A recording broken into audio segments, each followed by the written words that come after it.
Good evening, everyone, and welcome to The Reckoning. My name is Johnnie Ray Kornegay III, and I am so excited to welcome you to tonight's conversation. Joining me is CNP founder and executive director Charles Stevens, therapist and mental wellness champion Dr. Ed Garnes, as well as social media strategist and owner of In Crowd Creative, Akeem Touré. Before we get started, please subscribe wherever you are tuning in. And if there's a notification bell, please turn it on so you can be notified when we have new content. Also, please follow CNP Tribe on all social media. Now, let's get into it. So, Kendrick Lamar is arguably the best rapper of his generation, and he sat down with a conversation with SZA that was published today in Harper's Bazaar. It's a wide ranging conversation where Kendrick explores many topics, including his artistry, vulnerability, and complexities of masculinity, and much, much more. Before we jump into the discussion, one of the questions that SZA asked Kendrick was, when did he first allow himself to cry?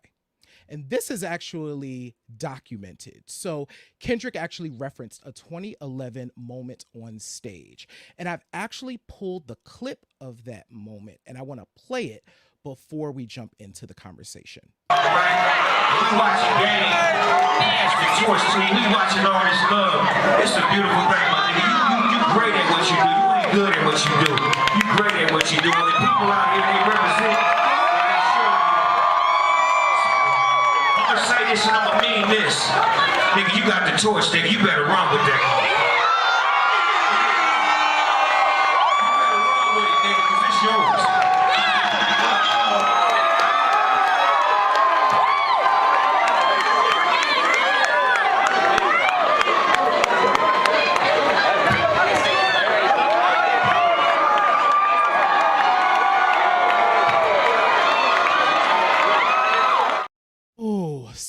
Special indeed. And so that was Kendrick Lamar in 2011. So he's 1 year in to his professional career on stage with his TDE family, as well as Snoop Dogg, who is, of course, telling him at that time he has the torch and that he better run with it.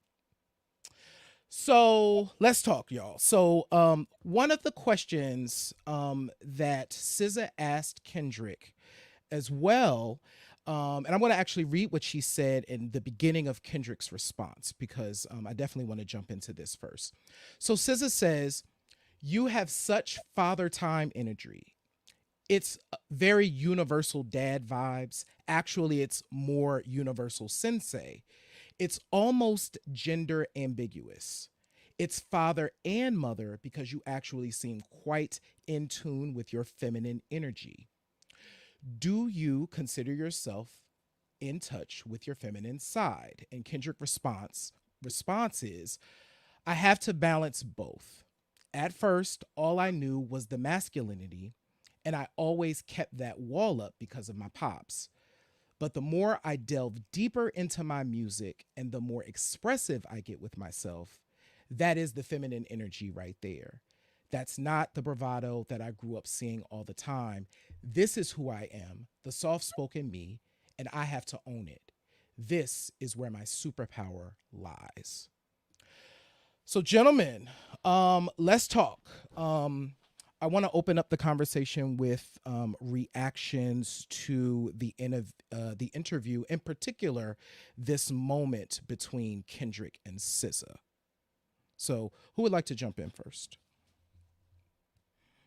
I'll jump in here. I think number one, I love when it's almost like Interview Magazine when they get one of your peers or your mom or somebody that's really really close to you to interview you instead of like some journalist that comes from a publication. Not some journalist, but a journalist that comes from a publication, because you get questions that those journalists would never ask.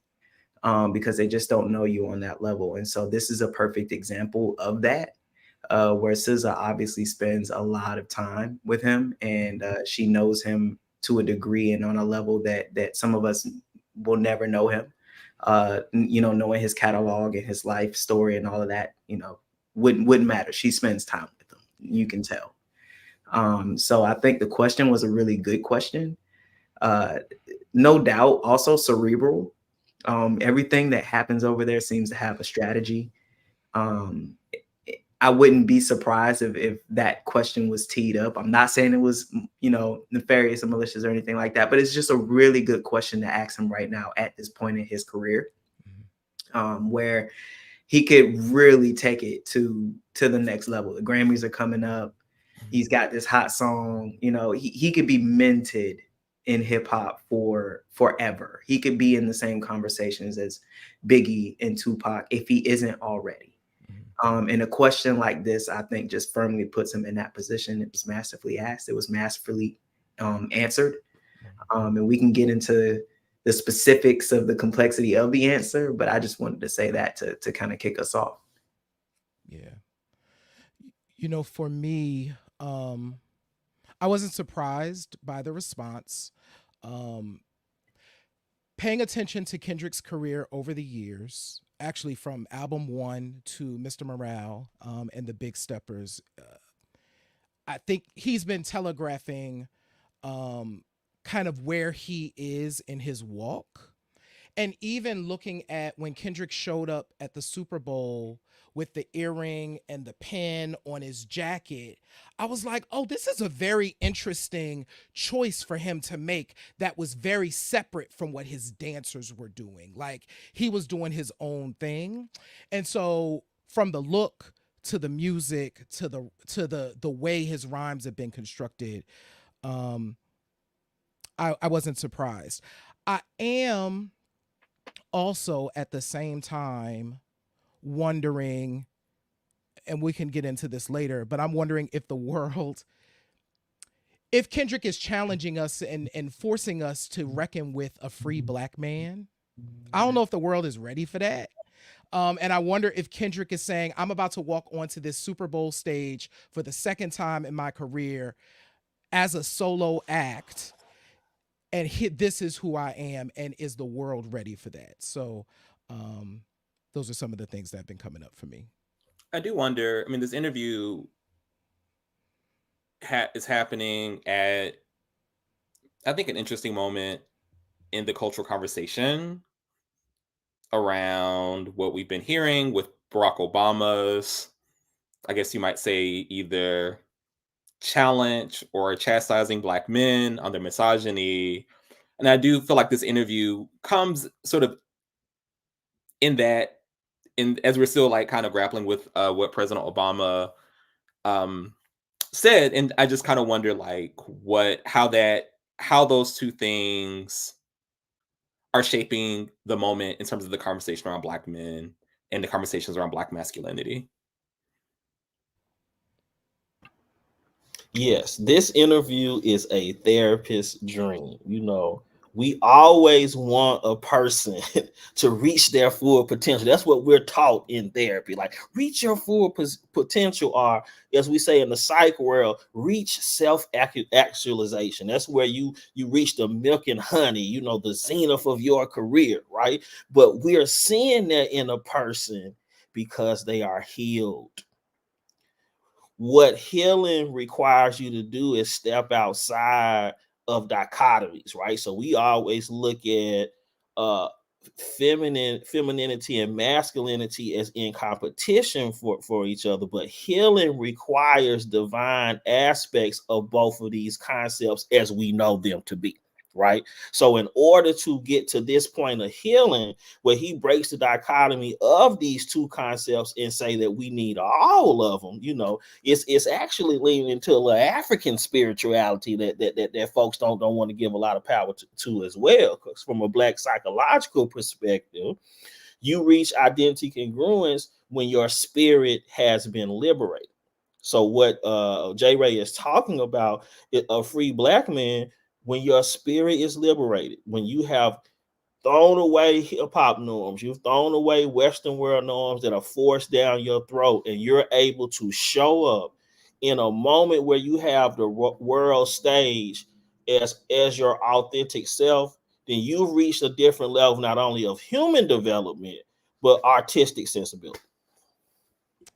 Before we went live, we were having a Interesting conversation within the group, and I think I embrace being a contrarian um, within our YouTube panel, just because sometimes I just feel like we got to mix things up a bit. And I do, as we're having this conversation on October 21st, Yes. 2024. I am a little hesitant to go too far and give, just because he's still very young in his career. He's still somewhat of a young man. He's in his mid 30s. He was born in 87, so he's maybe in his toward his late 30s. I do wonder how this conversation will age as people have different experiences, especially in the public limelight. So I do want to be careful about. I think that I am optimistic and hopeful with some of the things that he was sharing in the interview. I'm also intrigued about what it means to have a hip hop star on the cover of Harper's, but this fashion magazine, right? I think that's also interesting. But in the name of bell hooks, and so many other. It's not like he wasn't, necessarily challenging the patriarchy very directly, right? He wasn't talking about there's just like there was also a level of conversation that wasn't happening. I'm not saying that was his role. That's not what he necessarily wants to do. But I do want to hold space for, do we sometimes? I guess the question is, what is the criteria when we do give props around certain kinds of progressive visions of masculinity, I guess. It can look different. I'm not saying it has to be narrow, but I do sometimes wonder when we elevate people to a certain kind of the stage of enlightenment. I don't know, I sometimes wonder, and I'm hopeful, right? I'm hopeful for him, and I'm hopeful for what he's pushing. One of the things that I also loved, and I know this might have also been interesting to Dr. Ed when he actually this wasn't in this interview. I think in other interviews he talked about being a precocious Black boy and being I think his nickname was Man Man. And so how sometimes I think with black boys and young men, sometimes there is this kind of um I don't know what to call it, but it's almost like we age them prematurely. It's like we try to make them more adult than their years, and we don't give them a lot of grace. That goes from the carceral system to sometimes families. And so it gave me a lot of compassion too, just thinking about like what it means for him to kind of step back from even the socialization of being like man in his family and so forth. That brought up something. I'll decide if I go there after this statement. But Charles, I want to go back to your statement around kind of how we elevate these folks. And I think what's interesting about Kendrick Lamar that I have always found refreshing is that I think he's just inviting us in artistically to his process. And I like that, right? Because I think it gives us an opportunity to see an artist reckon with things publicly in a way that we don't often get a chance to see. Now, is that strategic? Maybe, probably, but I also like it. I will say, coinciding with all of this, there's a lot of Kendrick stuff happening in the zeitgeist, right? Because I think there's a new album coming. So I think all of this is also coinciding with the fact that there's a new record on the way. So there's also an interview with Terrence Martin, longtime collaborator of Kendrick Lamar, from he was on R&P the Tank show. The name is escaping me at the moment. Anyway, R&B Money. So in 2015, now this is Kendrick's second major record, which is a polarizing record, right? People either love To Pimp a Butterfly or they hate To Pimp a Butterfly. I happen to think To Pimp a Butterfly is a brilliant hip hop album. Terrence Martin is like, no, in 2015, when we were working on that record, Kendrick and the team were like, he's like, I'm trying to play the songs like hip hop. And he's like, no, I want you to play them like you play them. We don't want to sound like anybody else. Like literally To Pimp a Butterfly sounds like nothing else any rapper was doing at the time. Kendrick and team were like, no. That's the goal. We are not them. We're going to do this. And has a stellar album out of it. I think that was I think Damn got the Pulitzer. So this is a year before, this is the album before he gets a Pulitzer that's already critically acclaimed, right? So going back and thinking like, oh, so this brother has actually his entire career been like, no, I'm just going to keep breaking this thing down like more and more. The scary part of that is I don't know where you go. Like, I'm like, I don't know where this brother's going to take us next. After you get Mr. Morale and the Big Steppers, where do you even go? So that's and I think he talks about fear in this interview. That's kind of the fear of it. Like, we as an audience just have no idea where he's headed. But Charles, I think the bigger thing for me as a listener and as a consumer of hip hop is we have an artist, a male rapper who is willing to go to the places that other folks are not willing to go. But is this unique though? I mean, I feel like there have been hip hop artists that have been vulnerable, that have talked about things that men aren't supposed to talk about. It's different. I will say that as a longtime consumer of, there's always the box, right, that you stay in. So even though Pac was having these really impactful conversations at the time, there was a box that he was sitting in. Kendrick be like, there ain't no box. I'm just going to be wherever I am at the moment. I'm going to write damn across my forehead and be okay with that. That's the cover. You may aesthetically say I shouldn't do that. That's okay. That's what we're doing. I'm going to do a jazz hip hop album where I partially sing and partially rap and have all of this freestyle within it. We're going to do that. So I feel like, yeah. So, but didn't he say he got that from Andre 3000? Andre 3000 is a prototype for the work that Kendrick does. I feel like there's definitely prototypes. And what I think Kendrick does in his art is he's like, no, I think he cites Andre as an influence. Oh yeah, clearly. Good Kid, Mad City is basically an Outkast album. When I first heard Good Kid, Mad City, I'm like, he ate Outkast cornflakes and made a record out of it. And I like that in 2012 when nobody was doing that. I think it's interesting that you compare him to like an Andre 3000. People in the music industry don't just find inspiration in the music that their peers are doing. They find inspiration in the moves that their peers are making. And so Andre got out of the game. And it was about control for him. He wanted to control his own narrative. He wanted to control his future. He wanted to control his sound. And oftentimes as a mainstream artist, you cannot do that. So he had to leave the game. Frank Ocean, same thing. He had to finagle his way out of his contract in order to really make the music that he wanted to make. And then he just disappeared. And looking at those kind of moves inspires artists in how they manipulate and kind of go about doing their careers. I think all of this is very much strategic because we asked, where does he go next?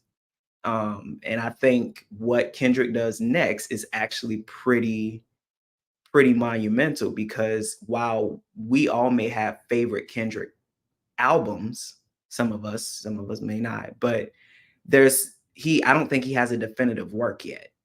And the goal of an artist is to create definitive work. That thing that everybody says, I know that album, I know where I was when that album dropped. And I think that's what Kendrick is building his way to. If we're talking about some of the greatest artists of all time and how they were able to ascend to those ranks, a lot of times it's by fusing masculine and feminine energy.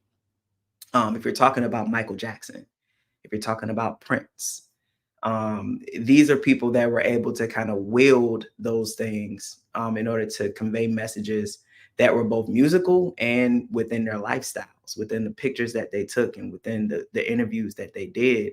And it gave people so much of a more well-rounded idea of who they were as an artist, and allowed more people to consume the music to have the idea that that's their definitive work.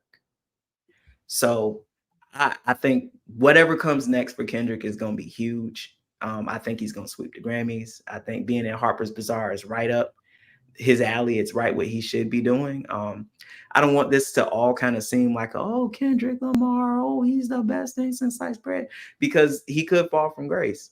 And I think that it's okay. There'll be a clip of us praising him in 5 years, and they're like, "See, They was drinking the Kool-Aid." Let us not forget certain other journalists who've interviewed certain celebrities and didn't ask them certain very key questions. Listen, and you know what? That's fair, because he's telling you now. He said it in the interview. I'm human. I made mistakes. He will make mistakes. And I don't think that takes away from the moment that he's having right now, and us giving him his flowers right now. He's committing a revolutionary act. He's loving himself. He's loving Black men. He's allowing other Black men to free themselves from bondages of toxic masculinity and strongholds that their fathers may have passed on to them, and by seeing his example in the way that he talks about himself and his journey. So he's committing a revolutionary act right now. We got to let that man cook. We got to let him do his thing. And if something happens following that, come what may. But for right now, I think this is good that we coming together to kind of dissect this interview, to talk about this, to talk about from a larger perspective, how masculine and feminine energy, if we want to back away from artistry for a second, like, I think even as a people, being able to unlock the best parts of yourself to get to your highest self is always something that maybe somebody else doesn't want us to do. So maybe they want us to kind of stay in a hyper toxic and hyper masculine kind of place, because they know once we tap in to that feminine energy, it's over. We're going to be able to balance decisions. We're going to be able to care for one another. We're going to be able to do some things that we wouldn't have been able to do otherwise. And so they want us to stay in that particular box. So no, this is a revolutionary act. Give him his flowers. I hope a lot of people hear and see the interview. I hope the album drops. I hope it's amazing. And I hope that brother doesn't fall from grace.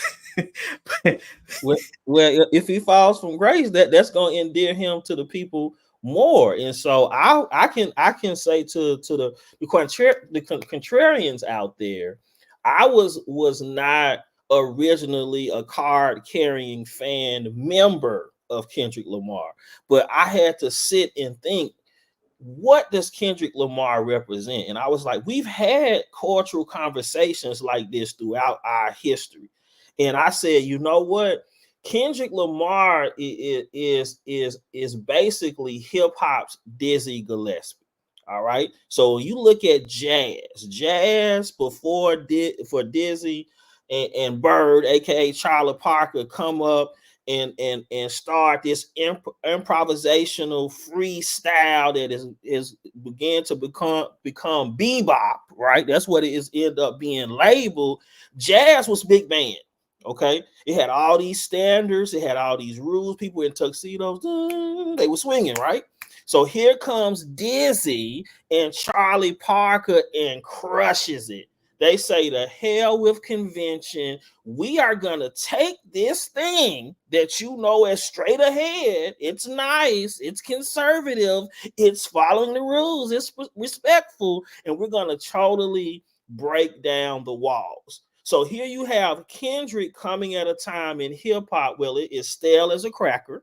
All right. And there are certain masculine scripts that you have to play. If you notice, most commercially viable hip hop artists in our day sometimes have to lean into toxic masculine roles. They have to be overly sexualized. So here you have a person that doesn't have to take off their shirt. Women still like this brother, right?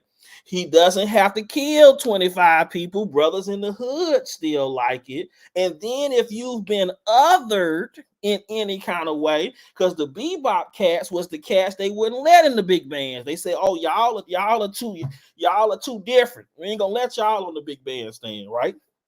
So here comes Kendrick Lamar and provides a space for renegades, for people that are other, for people who can't get the job interview, who people don't fit in. He provides a space for that.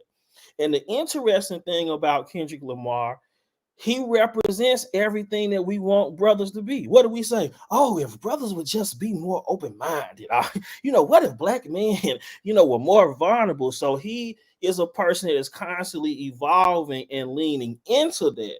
And so I think that we need to put a spotlight on that, because oftentimes we're giving a microphone to people that don't deserve it, right? So I came to the party by looking at impact. When Pimp a Butterfly comes on, and my white colleague in the psych world is like, you got to listen to Kendrick. When I got my students that I'm teaching, it's like, you got to hear Pimp a Butterfly. When the barbershop is like, you got to hear Pimp a... So if everybody from all of these different walks of life is pimping butterflies, that means that this person is in a transcendent moment and tapping into different things. So isn't it miraculous that his entry on the global stage to most people, which is Pimp a Butterfly, which is essentially just like Bebop did, it broke down walls. So if we want black men to be vulnerable, if we want them to be different, if we want them to not be toxic, then we have to show and spotlight people that are a little off, a little doing it differently, because that frees other people. So if we don't have an Andre 3000, do you think that he would lead a certain way? If we didn't have a Tupac that spoke truth to power, do you think he would lean in and reference Tupac? When he's talking about, I don't want you to play it, I want this to be, something that people have never heard, that's what Bebop would. So we've always had these critical moments, but it had to be embraced. And so what ends up happening with Charlie Parker and Dizzy and all these other people, they're known for that now. But at the time, they created something that was unknown. And so we're in a moment where Kendrick Lamar is bearing witness and hosting history at the same time, as one of my professors would say.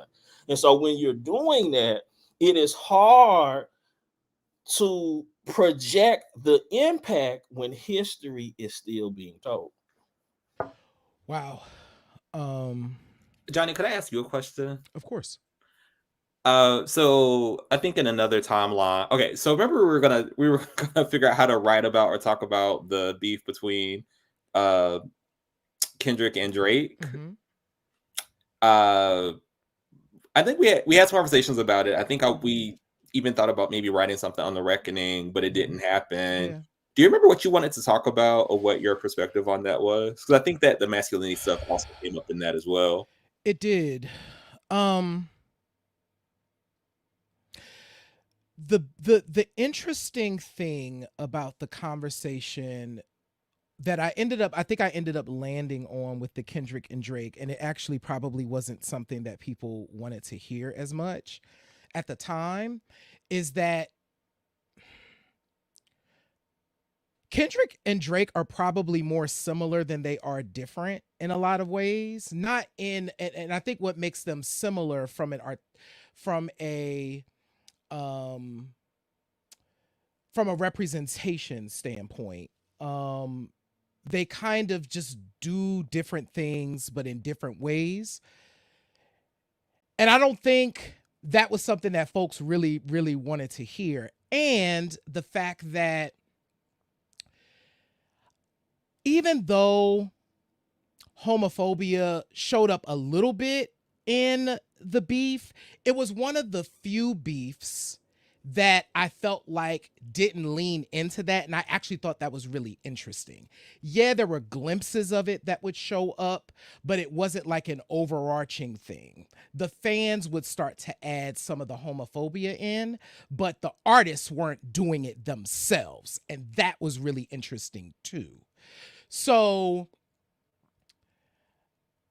at the time, I just don't, it was one of those conversations. One, everybody was talking about it, the beef at the time. And it was just hard to really break through and figure out, okay, well, what's most important here?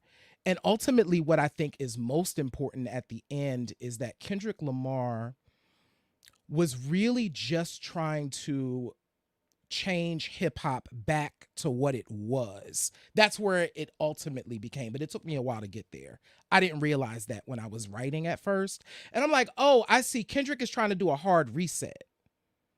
Drake represented this thing in music that had gotten so commercialized, so cookie cutter, so stale, as Dr. Ed was talking about, that it was just boring. Nothing was, and Kendrick is like, no, I'm a hard reset this thing back to the 90s. You know what I mean?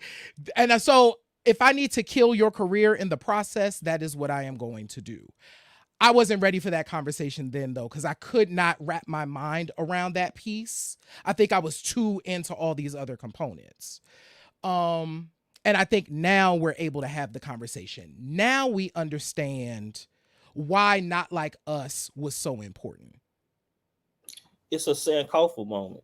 The meaning of Sankofa is go back and get it. So when J. Ray is talking about the hard reset, that's what Sankofa is, going back and get it. Taking things from your ancestors, letting it guide you to create a unbounded future, right? That's a Sankofa moment. And so what we see with Kendrick Lamar too is that he is our flawed king. We do not have the expectations of perfection that we hoist on other people. And I think that's because authenticity cannot be faked, right? So what I mean about a Sankofa moment, go back and get it, he's tapping into a different frequency. So when you see Michael Cooper, and for the people that don't ball, Michael Cooper was Coop the Loop, throwing Magic Johnson threw him alley-oops doing the Showtime Lakers. If he's on video on his Instagram page with a microphone after his Hall of Fame induction in the Naismith Basketball Hall of Fame, he's on the mic singing "They Are Not Like Us." And Pat Riley is dancing to Kendrick Lamar at the Basketball Hall of Fame. If that is not tapping into a different frequency, I don't know what is. And then also, when you are not connected to the culture, are not connected spiritually, it hits different. I have never seen an argument for the ways in which Drake's work pulls into Black psychology and spirituality. I think we've never had a conversation because Drake's language does not articulate us to even move in a certain fashion. Ooh, that's real. And go ahead, Akeem. I can hear my friends that are Drake fans being very upset. So I want to stand in the gap. Go ahead. Um, You can tell which side of the war I'm on. Well, not war, but the battle of the two guys. Well, he did say he believed in love and war. He did say that. I was on Kendrick's side during the war too. So I'm gonna put that out there. But I will say that I think it wasn't that Drake was stale. I think him doing the same thing over and over and over again was becoming stale. But that man entertained us for a long time. He kept us bopping in the clubs if you're going to the clubs. He kept you bopping at home. You know, I don't want to dismiss what Drake has brought to the hip hop game. I think the thing that Kendrick was really kind of targeting was the inauthenticity in which he came from. Like, you're not from the streets. I'm from the streets. I'm living the life of what I'm rapping about. You're Wheelchair Jimmy. You're an actor. You're half Jewish. Like, yes, you have struggles, right? But that struggle that you're rapping about, that's not the struggle that you had. So I think from that perspective, I agree. But Drake as a rapper, I think he is just as cerebral. I think he is just as hard cutting. I think even more so because Drake knows how to make a hit. He knows a formula, and he knows how to get women dancing on the dance floor. Drake is in touch with his feminine just as much as he's in touch with his masculine. And he shows it in his visuals and within his music. You can't listen to a song like Marvin's Room and not feel a little bit emotional, because it's there.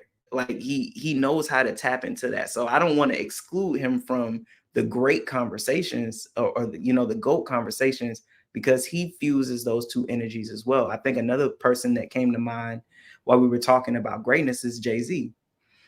He's been able to have kind of these back and forth moments where he's got these hyper toxic masculine albums, but then he follows those up with albums that might be full of singles and bops, like Frontin' with Pharrell, or if you listen to 444, which is basically a big old apology letter for cheating on his wife. Like, he's had these reckoning moments over time where he's been able to get in touch with, quote unquote, his feminine side, his ability to apologize, to hold a mirror up to himself and say, I wasn't doing what I was supposed to do, which some people may say is a feminine trait. It's really a masculine trait. It's really both, neither actually.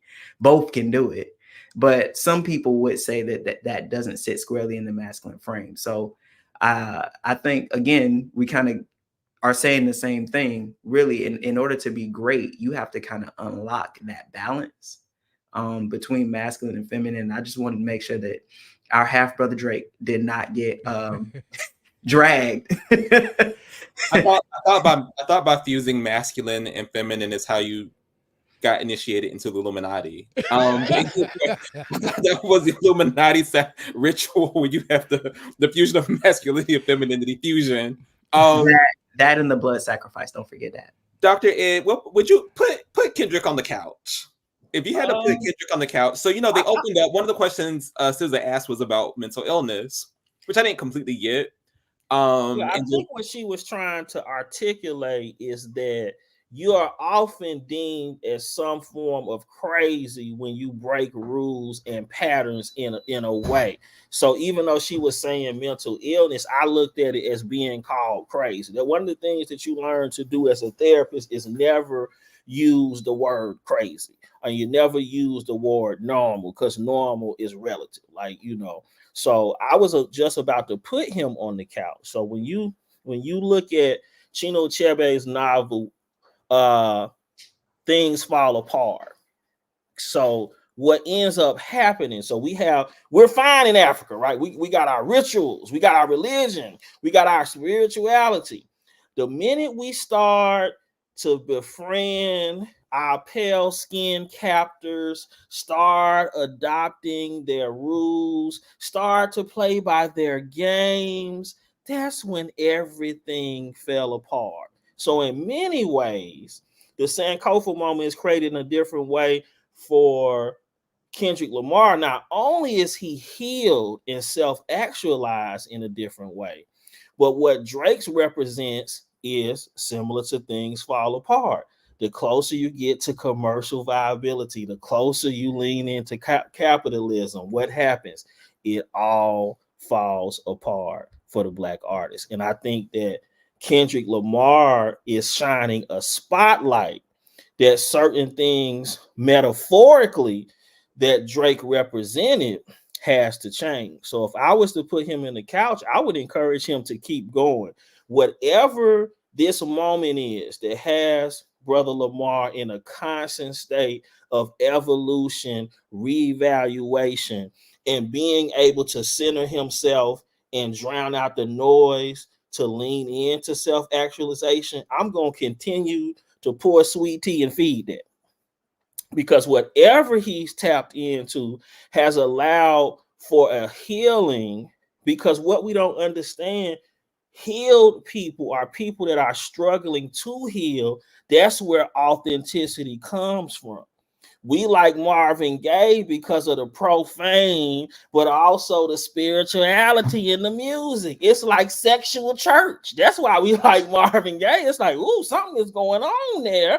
It's a spirit thing, but it's about the flesh, right? So it's like great artists stir up these things. So I would put him on the couch and continue to help him lean into that, and to continue to display those innate Black psychological principles that I preach to y'all about: improvisation, resilience, connectedness to others, spirituality, all of the things that make us great as Black people is trapped up into what Kendrick Lamar is doing.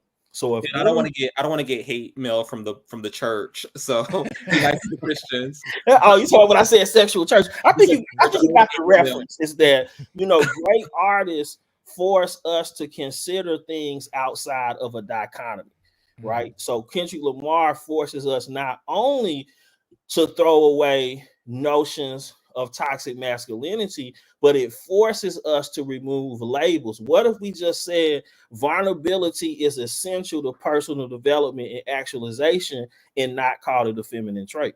So those kind of conversations can be had with someone like Kendrick Lamar, because he's breaking the rules to take these concepts outside of the dichotomous nature that we normally place in it. Johnny, could I ask the final question? Could I have the last question before we say goodbye? Absolutely. Do y'all have thoughts about what Black men should take from the interview that Kendrick Lamar and SZA? Like, what should we take from the interview? You know, Charles, I'm so glad you actually asked that question, because I wanted to bring this up.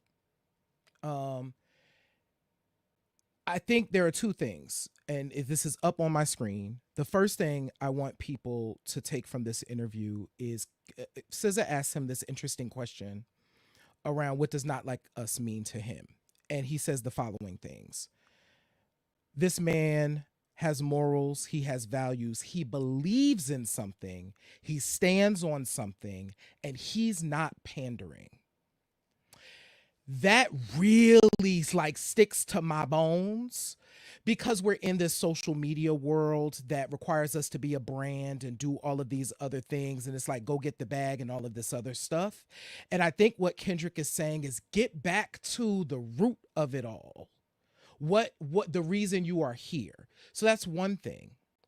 In this very same question is the second thing I want people to take from this interview, and this is for all of us as Black people, is the way in which SZA and Kendrick were interacting with each other. Was SZA also understands that balance that we've been talking about of the masculinity and femininity. So even in that question, she's like, I'm about to ask you this question. You can tell me to shut up, but I'm going to ask you, can I ask you this, right? That respect for each other, that takes understanding, because there's a lot of times when we're talking about the divine, us embodying the divine feminine as well as the divine masculine, I do think I have seen how toxic masculinity can come from women too.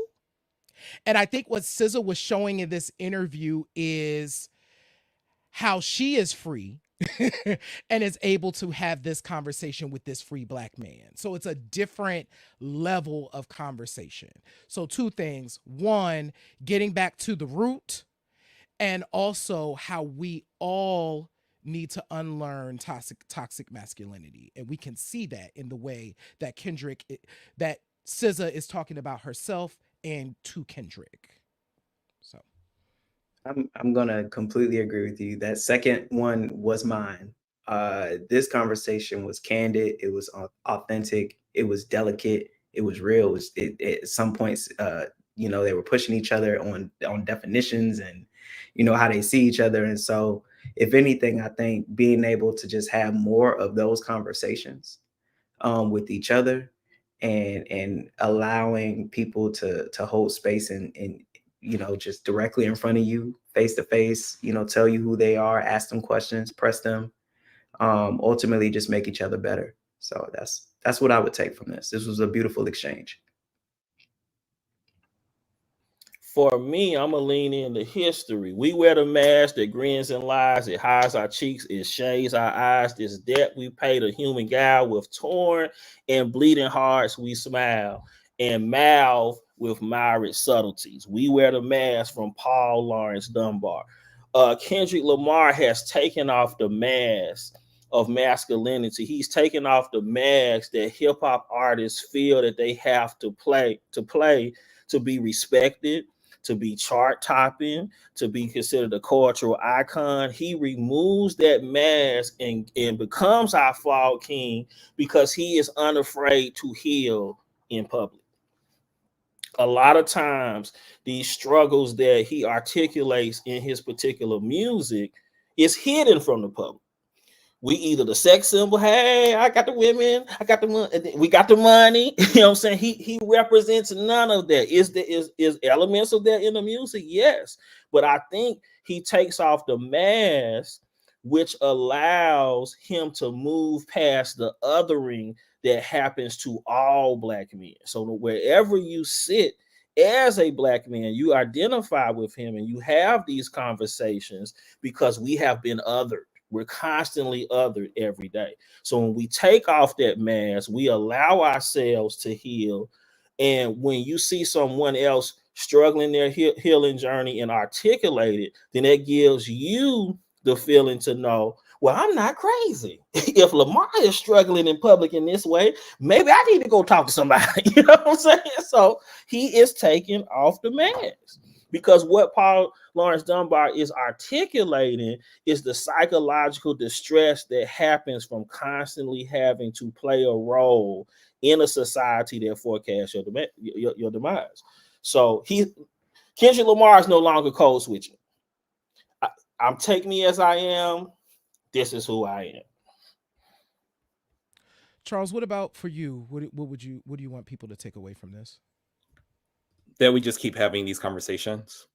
I mean, I think these conversations are really critical, especially as it relates to countering narratives and shattering myths. I mean, I think we're in a moment where can't remember the last time that these conversations around Black men in the zeitgeist have, I think, incited both, passionate defense and also just all of these kinds of debates and arguments that have emerged. And I just feel like I think in many ways, I feel like this interview just seems kind of healing, quite frankly. And I think that a lot of the questions we've been grappling with, I think this interview provides an opportunity, a lens that we can use to kind of help give us the language to express our feelings. Absolutely. Wow.